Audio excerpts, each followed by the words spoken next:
विराज technical academy. अभी का हमारा टॉपिक रहेगा वो है फ्रिक्शन फोर्स यानी स्टैटिक फ्रिक्शन फोर्स। इससे पहले हमें टाइप्स ऑफ फ्रिक्शन के बारे में बात की थी और अब हम बात करने वाले हैं स्टैटिक फ्रिक्शनल फोर्स। तो स्टैटिक फ्रिक्शनल फोर्स के नेचर क्या क्या होते हैं, किस किस पे डिपेंड करते हैं, वो देखते हैं। तो सबसे पहले हमारे पास स्टैटिक यानी स्टैटिक का मतलब है कि जब कोई बॉडी चल नहीं रही है। तो सबसे पहला पॉइंट है it is the frictional force which is effective before motion. इसका मतलब है कि ये ऐसा फ्रिक्शनल फोर्स है कि जब तक मान लीजिए यहाँ पे कोई बॉडी रखी हुई है जिसका मास है m।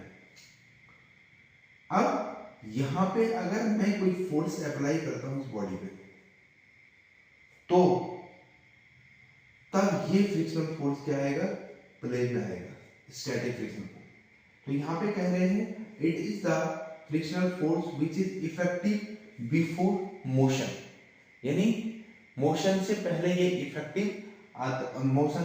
इफेक्टिव होता है। तो यहाँ पे अगर कोई फोर्स हम अप्लाई फोर्स खींच रहे बॉडी को लेकिन बॉडी चल नहीं रही है, इसका मतलब है कि यहाँ पे पीछे कोई फोर्स लग रहा है जिसी को हम कहते हैं स्टैटिक फ्रिक्शनल फोर्स। दूसरा है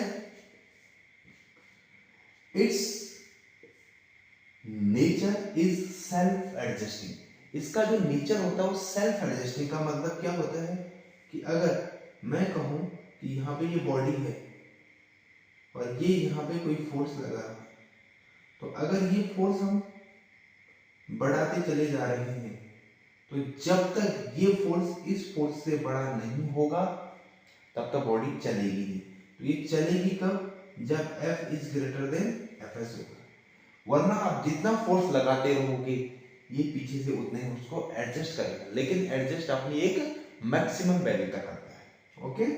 और दूसरा इसका जो मैग्नीट्यूड होता है वो एक्सटर्नल फोर्स के बराबर होता है और इसकी मैक्सिमम वैल्यू को हम क्या बोलते हैं, लिमिटिंग फ्रिक्शन, जिसकी वैल्यू क्या होती है Fs max यानी μsn। ये इसकी लिमिटिंग वैल्यू है, यानी इससे ज्यादा ये नहीं रख सकता है। इसके बाद कोई बॉडी और ज्यादा फोर्स हम अप्लाई कर देंगे तो बॉडी चलनी शुरू हो जाएगी। ओके।